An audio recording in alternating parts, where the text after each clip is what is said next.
এখন জেলের ভাত খাচ্ছে। কবে জেল থেকে বার হবে? সূর্যের আলো কবে দেখবে? খোলা আকাশের আলো।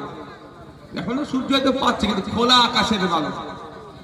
মুক্ত বাতাস কবে পাবে? আমিও বলতে পারছি না,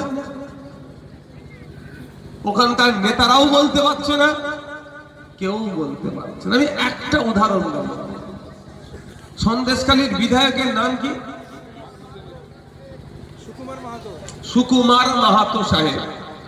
সুকুমার মাহাতো সাহেবকে জেতানোর জন্য শাহজাহান শেখ মহাশয় 2021 সালে কি কি নোংরামি করেছিল আপনারা জানেন? আমাদের একটা ছেলেকে খুন করেছিল। কুতুব ভাই মনে আছে?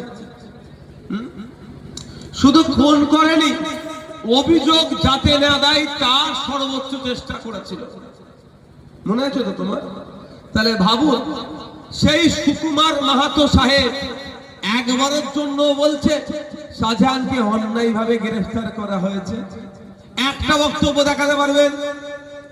সিঙ্গেল তার কমেন্ট আমাকে দেখাতে পারবেন যে সুকুমার মাহাতো সাহেব বলেছে যে শাহজাহানকে অন্যায়ভাবে গ্রেফতার করা হয়েছে?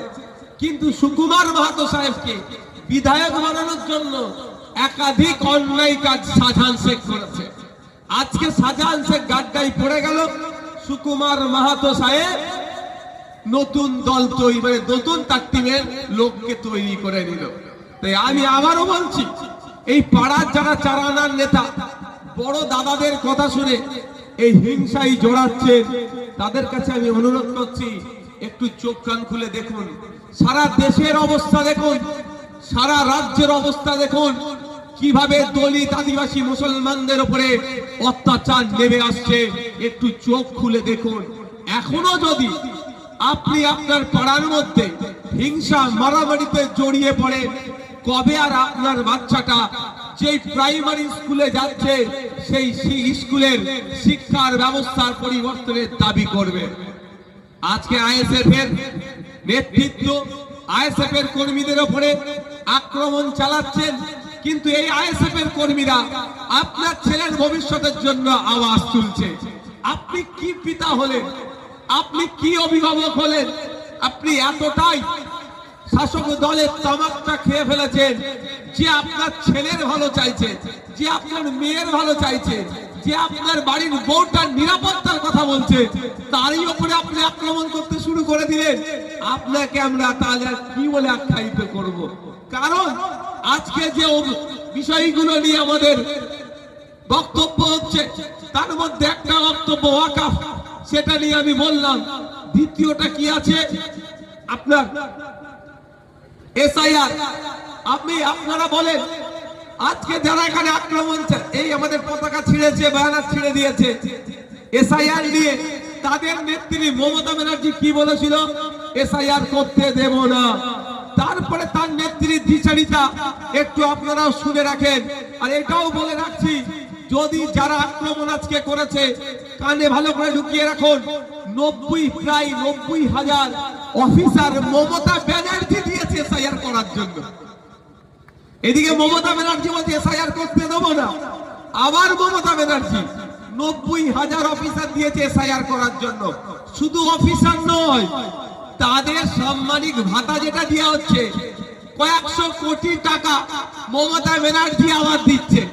তাহলে সাপ হয়ে কামড়াচ্ছে, ওজা হয়ে কে ঝাড়ছে একটু বুঝতে হবে না?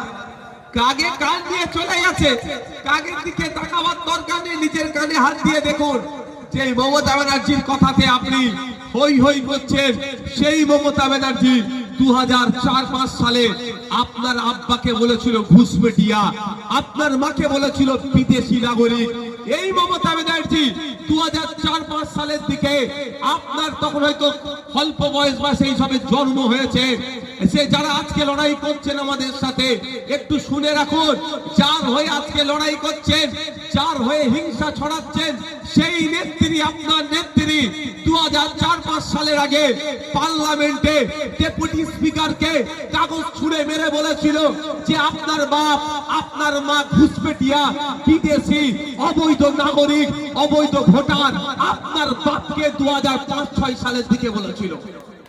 লজ্জা করছেন আপনাদের? লজ্জাটুকু থাকা দরকার তো। এই মমতা ব্যানার্জির জন্য এরা যারা হিংসা করছে, এই মমতা ব্যানার্জি উনার আব্বাকে আম্মাকে, এটা তো রেকর্ড হচ্ছে তো ভাই। আমি ভুল বললে মমতা ব্যানার্জি আমাকে ছেড়ে দেবে না? মনে হয় ছেড়ে দেবে? এমনি আমি কিচ্ছু করিনি, বিনা দোষে প্রায় 20খানা মামলা আমার নামে দিয়েছে। দোষ করলে তাহলে কটা দেবে বুঝতে পারছো?